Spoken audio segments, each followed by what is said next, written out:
Ya están con nosotros Javier Ortega Smith de Vox. ¿Qué tal, Javier? Muy buenos días. ¿Qué tal, Rafa? Muy buenos días España. Encantado de estar otra vez aquí, aunque hoy no sea mi día habitual por circunstancias debidas a los virus, Bueno, pero aquí estamos. Pero ya restablecido. Restablecido, sí, no al tope, pero casi. Bueno, Yo entiendo que lo que te has referido es lo que publicó La Vanguardia, ¿verdad? Sí, eso es. Evidentemente esa filtración de un extracto de la larga declaración que tuvo el expresidente de ANC, Jordi Sánchez, es un extracto interesado, en primer hay que decirlo. En segundo lugar, puedo manifestar que ayer estuve en la sala de lo penal y tienen un profundo disgusto con respecto a esa filtración. Lo cual va en primer lugar a perjudicar a sus propias defensas, y lo digo públicamente. La defensa de los golpistas. De los golpistas, porque también nos va a perjudicar al resto, pero empezando por los que han querido favorecerse de esta entrevista. No sé si quien la haya leído, quien haya visto los vídeos, se dará cuenta que son los extractos, se dará cuenta, o a lo mejor no, porque lógicamente no conoce el total de la declaración, pero quiero decir que se dará cuenta que no perjudica nada, sino que extracta algunas cuestiones en las que se refleja el relato que los de ANC, en este caso, o Òmnium, cuando habla Jordi Cuixart, nos quieren vender, ¿no? Algo así como que son pacifistas, constitucionalistas y que además se quedaron sorprendidos de lo que ocurrió el 1 de octubre. Bueno, lo primero que hay que decir es que La Vanguardia ha hecho un flaco favor a sus defensas. A lo mejor terminan la sala acordando el no trasladar las grabaciones de ninguna declaración más, con lo cual, pues evidentemente a la hora de trabajar en las próximas vistas en las que tengan que intervenir sus defendidos será mucho más complicado. En segundo lugar, decir que es un extracto seleccionado, ya digo, con carácter de beneficiar una determinada versión y que no se ajusta a la realidad de lo que escuchamos allí. Con respecto a los mensajes que hablan de mensajes con el gobierno, evidentemente fue una afirmación que hizo, allí no aportó ningún documento, no consta en ningún lado. Si los tenía o no los tenía y en qué contenido, pues eso lo sabrá él. Lo que yo siento, y aprovecho esta oportunidad para decirlo, es no haber tenido en ese momento completamente desgranado el informe que sí hay en estos momentos sobre la mesa del magistrado y que hemos tenido acceso a él y que, por cierto, han publicado algún medio de comunicación, en el que se refleja la importantísima investigación que solicitamos ya desde el Juzgado de Instrucción 13 a la UCO para que hiciese una exhaustiva investigación sobre las cuentas de la ANC.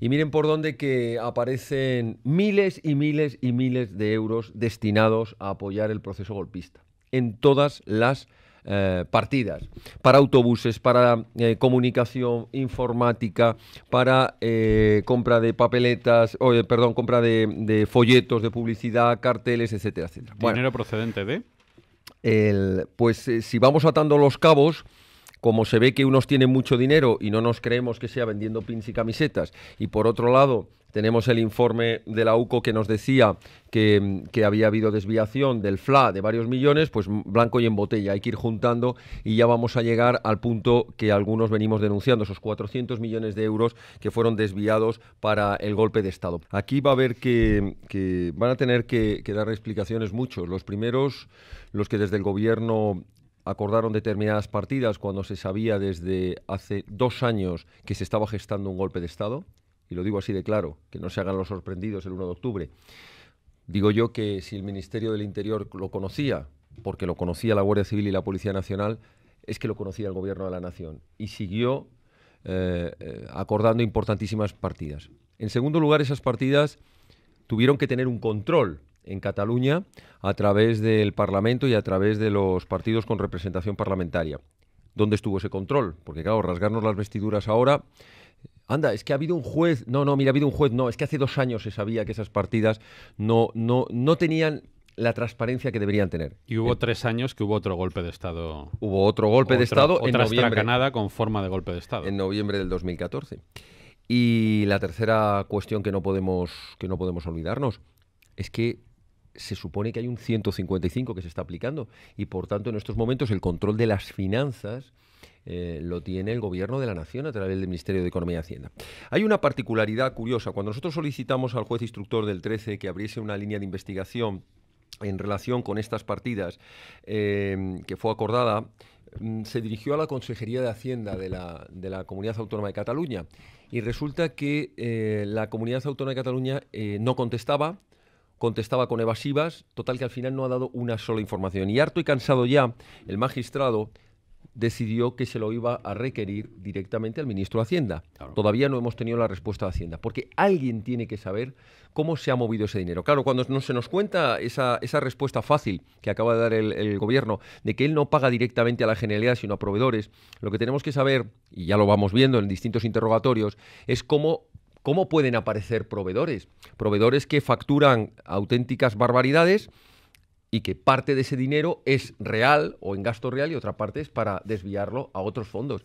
Esto se irá viendo y se irán viendo las distintas empresas que han estado jugando interesadamente a este juego del tú me das y yo te desvío dinero para otras partidas. En fin, de todo ello seguro que habrá tiempo de hablar largo y tendido. También hay un elemento definitorio y que es imprescindible, y aquí tenemos un jurista, en el cual se indica para que haya sedición. Y en este caso se necesita un elemento crucial en nuestro Código Penal a día de hoy, que es la violencia. Pero esa tú violencia sabes penal. Que la interpretación de la violencia es... No, queda... la violencia que indica en el Código Penal sí, a pero... fecha de hoy, que estamos a día 8 de octubre no podemos de, entender de 2018. En el tema de la sedición, que me corrija don Javier, que es el que tiene el criterio válido aquí en esta mesa. Sedición y rebelión, no violencia. estamos hablando de una violencia física expresamente, sino entendida de una manera más amplia. ¿Me equivoco o no? ¿O tiene que ser violencia física? Violencia física, que es la que indica el Código Penal.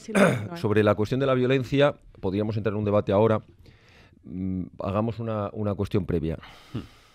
En el hecho que estamos hablando, que se está investigando, ha quedado acreditado que ha habido violencia física extrema. Por tanto, ya podríamos ahora entrar en el debate jurídico de si cuando hablamos en el precepto de rebelión o sedición, qué tipo de violencia. Por tanto, ya está acreditado. Pero es que además está reconocido en los interrogatorios por Sánchez, por Forn y tal, que hubo violencia y han intentado descartarse. No, ¿sabes bueno, que eso 118 no casos acreditados, no uno, 118 casos acreditados de violencia extrema. Está reconocido por ellos, Ana. Violencia física reconocida por ellos. Es que mira, ¿en qué casos ha habido violencia? Yo te iba a hacer una interpretación cuando estabas haciendo esto, te iba a decir que hay determinadas cuestiones en las que es muy recomendable dejar el argumentario político, porque tú lo que acabas de hacer ahora es un ejercicio de argumentario político que la verdad... ¿Me estás diciendo que tú no tienes un argumentario político también? No, el argumentario político a la que te has referido, no a mí. Como abogado que está en no a mí, Supremo. no a mí. Pero representando un partido político. Ana, separamos las dos cosas. Ana, yo me estaba refiriendo... Igualmente puedo definir una sí, opinión claro, de claro. una Ana, situación... yo me estaba refiriendo a cuando te has referido a... Esto es el típico debate o pelea entre dos partidos, entre PP y Ciudadanos, para ver cómo se echan encima balones sobre una supuesta desviación de fondos. Esto ya veremos, porque es una cosa entre ellos, para ver quién saca votos.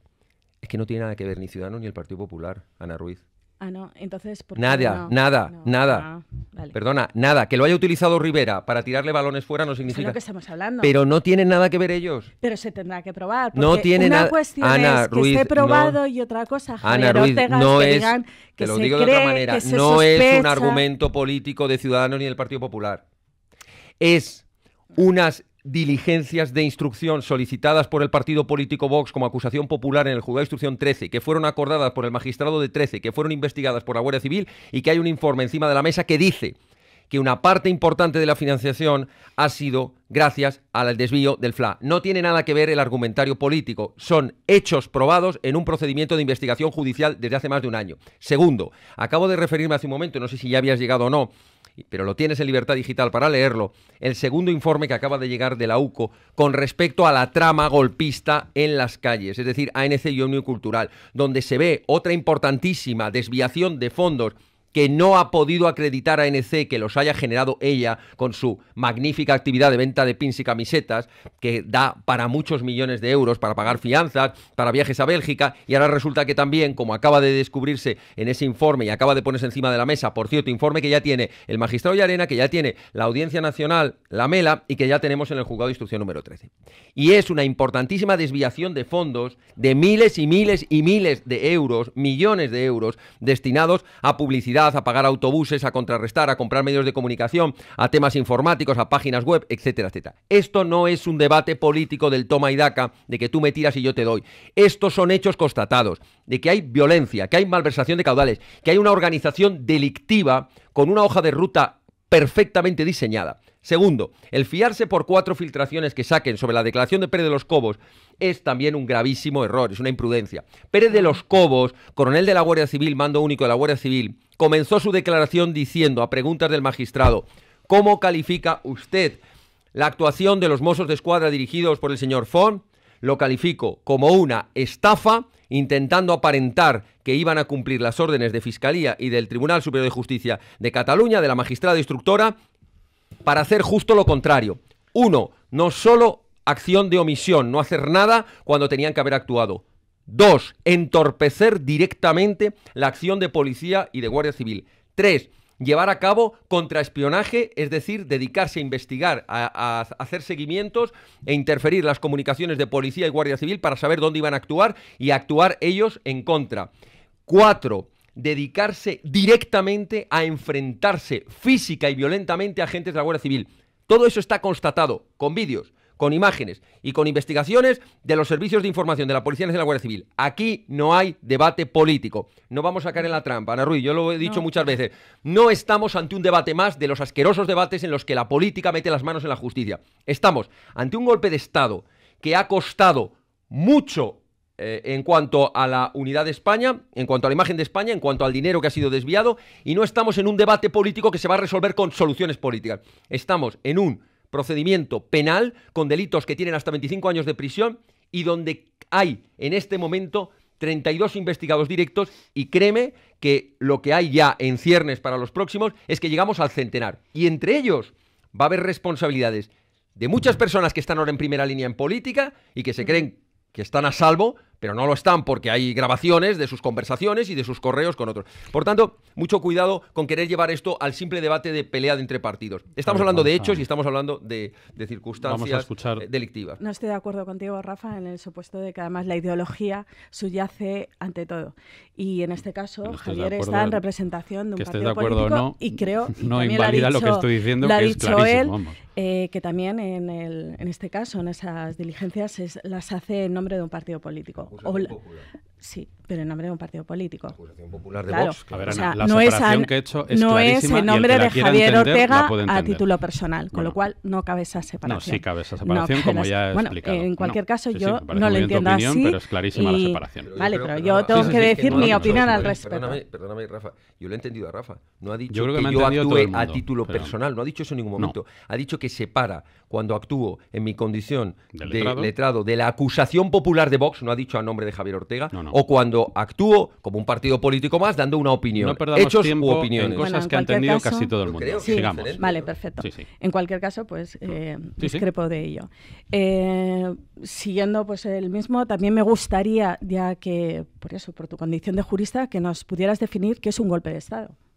Bien. El golpe de Estado es cuando desde una estructura organizada intenta subvertir el orden establecido desde un punto de vista jurídico y sustituir quienes se encuentran en el poder, en el gobierno. El golpe de Estado, perdón, un momento, para terminar la definición, sí. El golpe de Estado puede ser un golpe de Estado uniformado, militar, o puede ser un golpe civil, para entendernos. Se puede hacer desde fuera de las instituciones o desde dentro. Y se puede hacer para subvertir el orden en todo el Estado o en una parte. Por ejemplo, comparemos el golpe de Estado del 23 de febrero. El 23 de febrero es un golpe de Estado militar, desde la institución militar, pero con un carácter nacional, es decir, de ámbito estatal.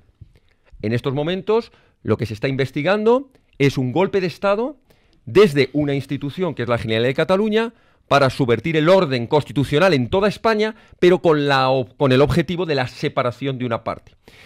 Un golpe de Estado lleva como componente fundamental no solo el incumplimiento de la legalidad, sino el uso de la fuerza.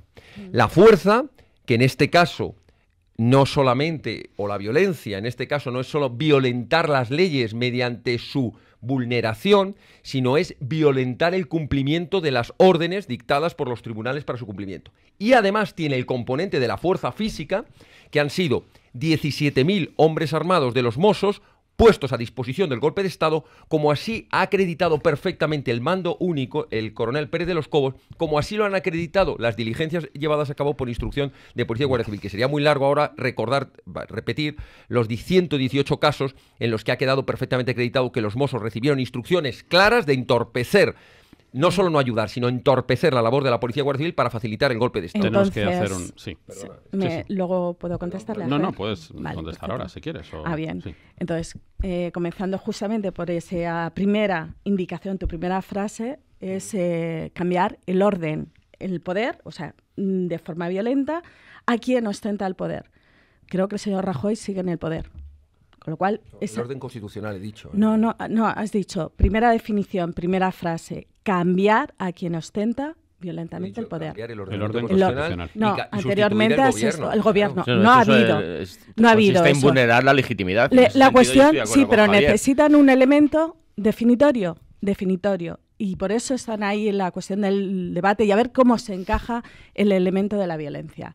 Y a ver si no se acaba... No, a ver cómo... Y sabes perfectamente que acabará... No, a mí no me gustaría. A mí lo que me gustaría... Le encantaría que todo quedara, y no lo digo por ti, pero a la izquierda hasta que todo le gusta resolverlo con los trapicheos. Con el buenismo, sí. No, con una multita como Artur Mas, que os encantó la multita. No, querido Javier, a mí me encantaría que este país realmente empezara a funcionar con los problemas reales de este país. Pues el problema real es la unidad de España y el golpe de Estado. Si eso no es real... Los parados que tenemos los salarios que todo eso es demagogia.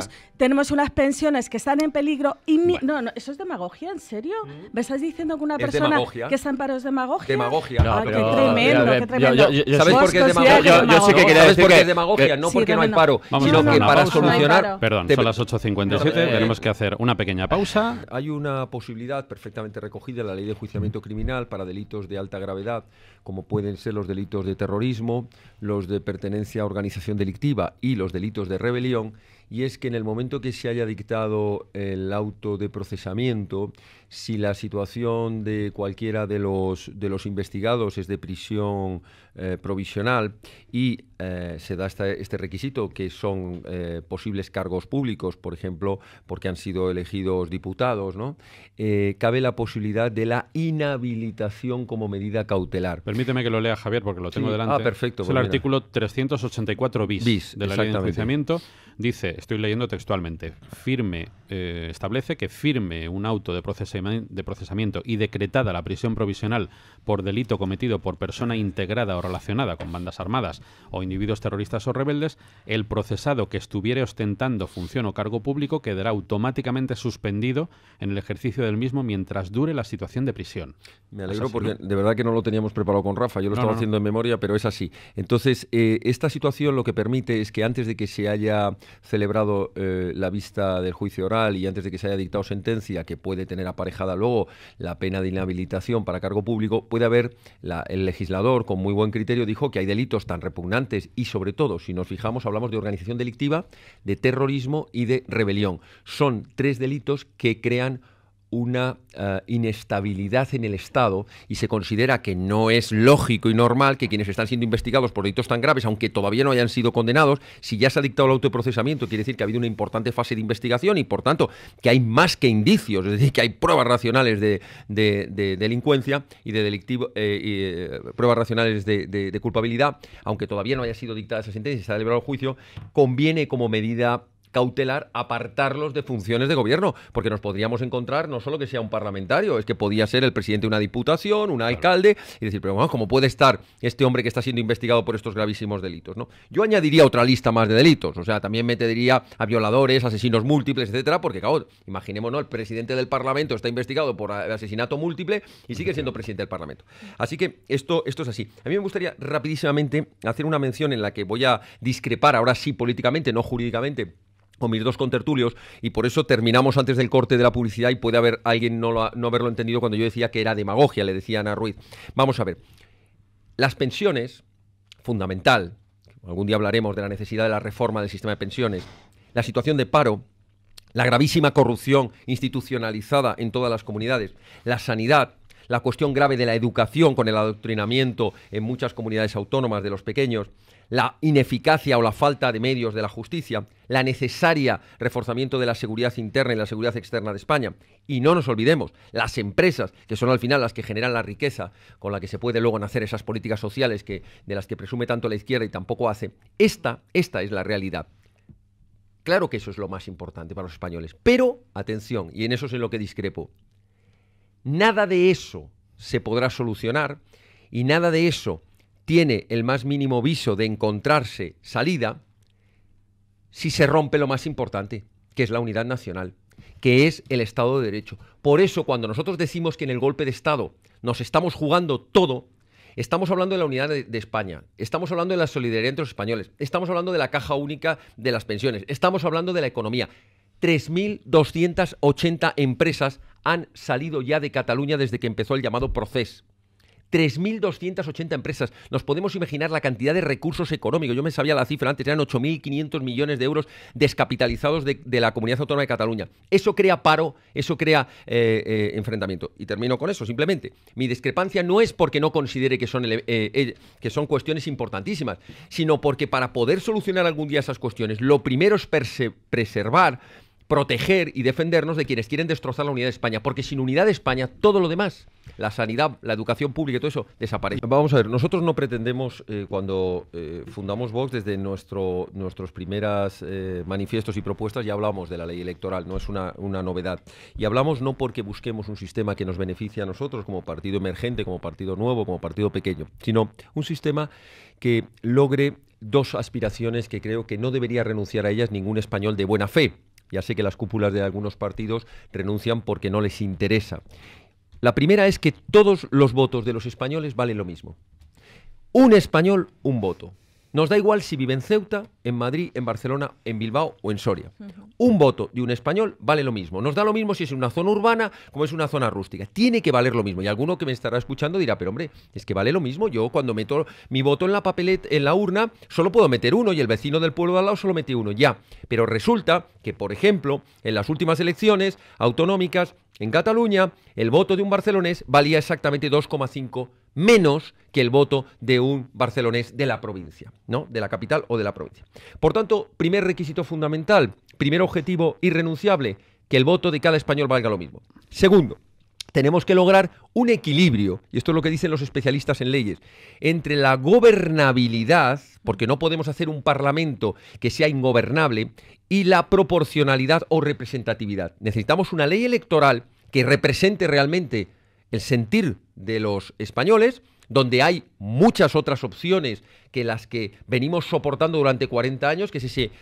Algunos llaman bipartidismo, a mí me gusta llamar cuarteto, porque siempre era Partido Popular, Partido Socialista y luego los satélites interesados, PNV y Convergencia y Unión, que se dedicaban a poner su gotita en un lado o en otro de la balanza y a cobrar luego a base de trozos de España. Esa es la realidad, se ha gobernado así. Es decir, gobernaba el Partido Socialista, se apoyaba en PNV, en Convergencia y Unión, a cambio de competencias. De aquellos polvos vienen los lodos actuales.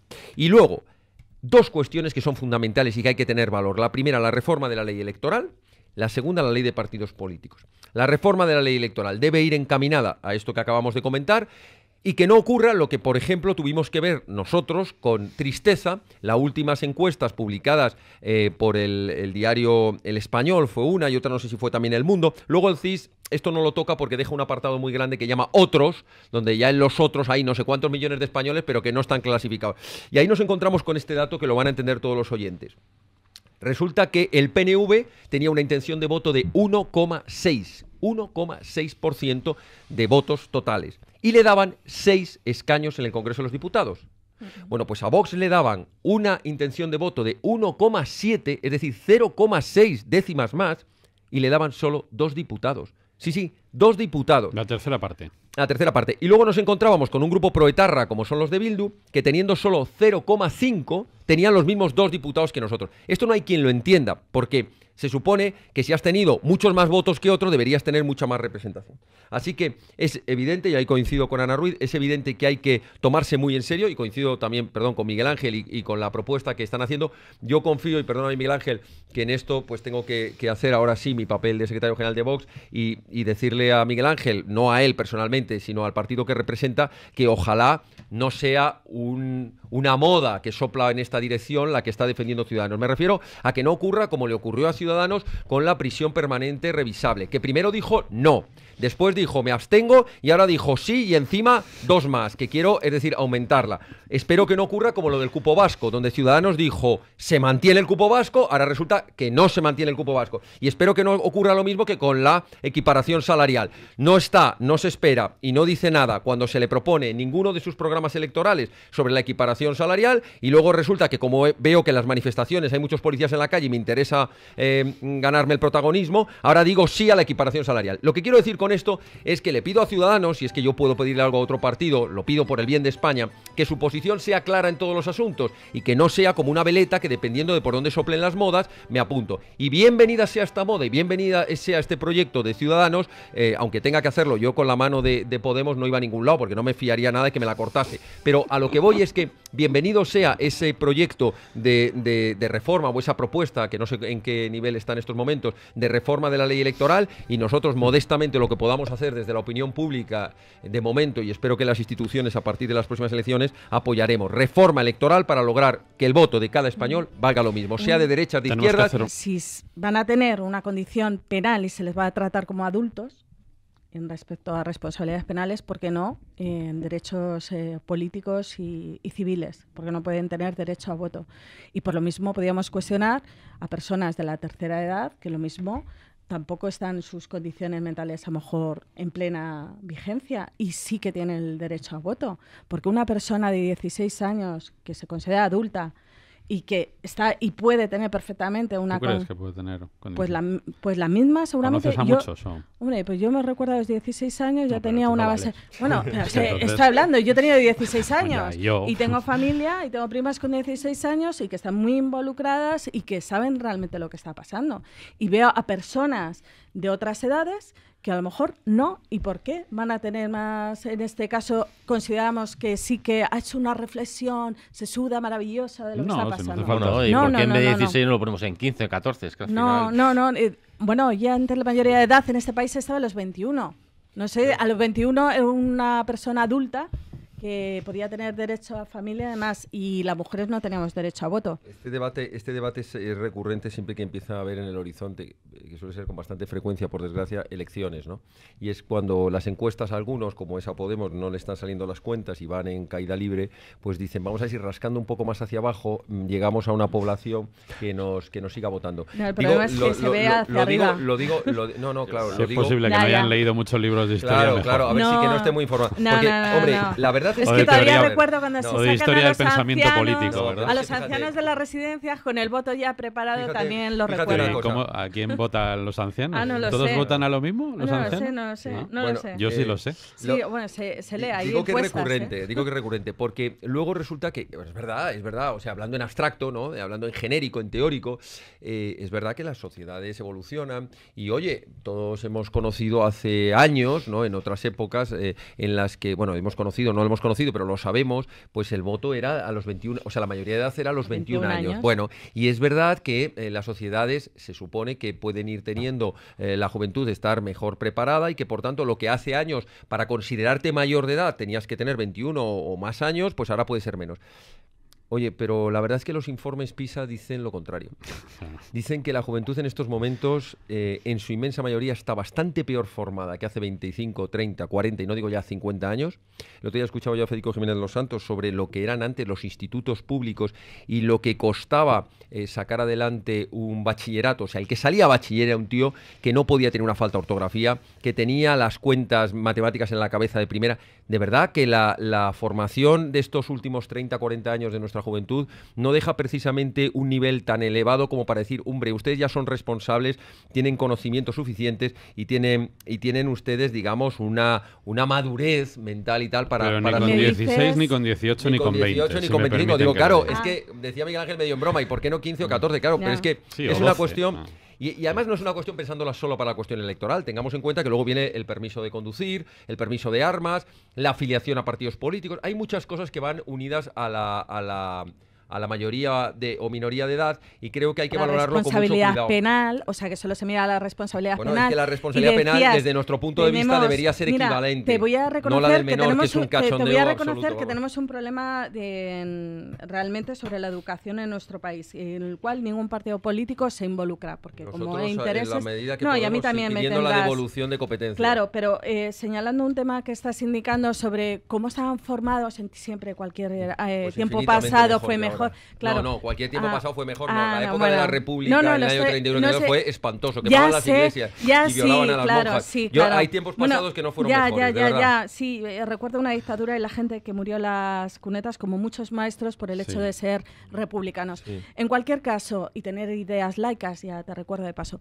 en cualquier caso, te quería preguntar, ya que has señalado que efectivamente antes estaba la gente mejor formada, pues hace 50, 60 años, ¿cuántos tenían acceso realmente a una formación, ya no solo en el instituto, sino en la universitaria? ¿Cuántos accedían?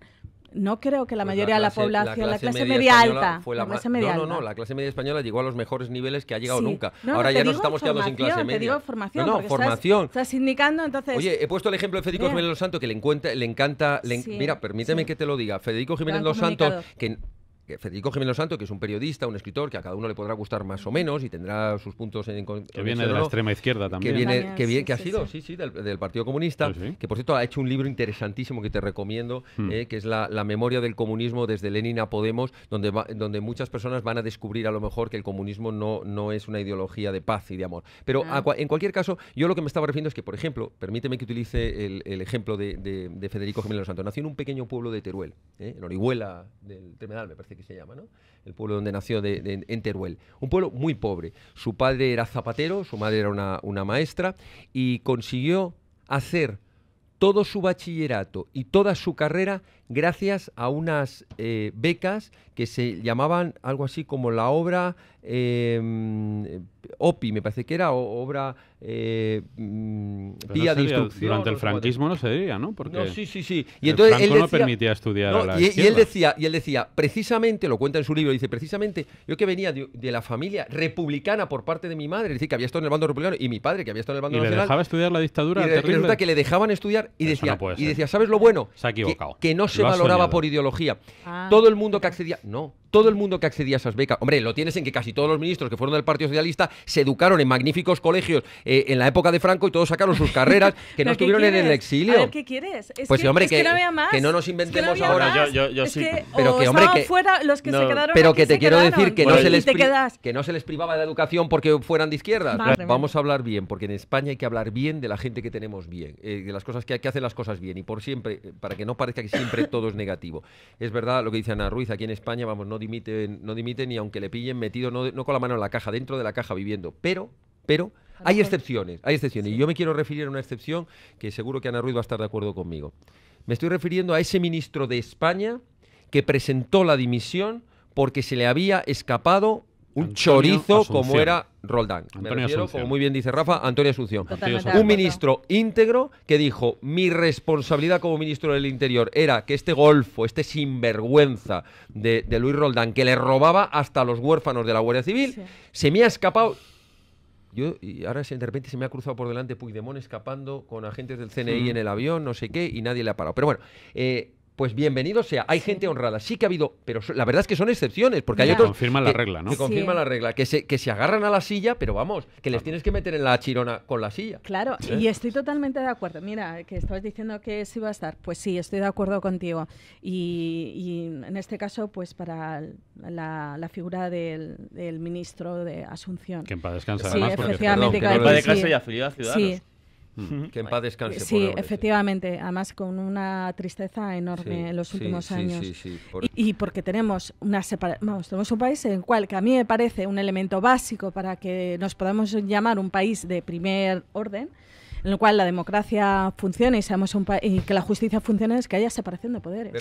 Básico. Rafa, ves cómo hay esperanza. Hay una parte de la izquierda de poderes que cree en la separación de poderes y que habla de España. Da gusto. Con esa izquierda nos entenderemos siempre. Claro. Estoy encantado con que la derecha auténtica y la izquierda auténtica, me puedo decir izquierda auténtica. Izquierda española. Izquierda tiene que haber una izquierda española. Incluso un partido de difícil catalogación como Rafael. Que también está de acuerdo en estas dos cosas. Sí, por supuesto. Fíjate cómo hemos empezado calentito y al final encontramos puntos en común. División de poderes. Mira, quien defienda a España y la división de poderes nos encontrará siempre a su lado, pero vamos. Y yo también, o sea, lo firmo, porque es que esto en la misma pancarta, Ana Ruiz a un lado, Miguel Ángel al otro. Al final el mérito de este acuerdo lo tiene la tertulia y esta de Radio Inter y Rafa, que es un gran moderador. Yo voy a empezar, lo aviso porque dicen que en la radio no se entiende la ironía. No. Atención, voy a hacer una cuña de ironía.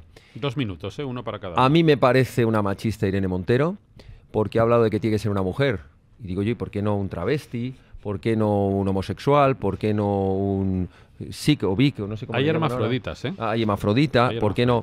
Pero ¿qué estupidez es esta? Vamos a ver, a los cargos públicos, que además nos cuestan un riñón, tienen que acceder a aquellas personas que sean los mejores. Probablemente no, seguro coincido con Ana Ruiz en que este no era el mejor candidato, pero no porque fuera hombre o mujer, sino porque no parece que sea, después de lo que ha hecho, claro, es decir, por eso digo que coincido contigo. Aquí lo que tenemos que empezar a aprender es estas estupideces de las cuotas.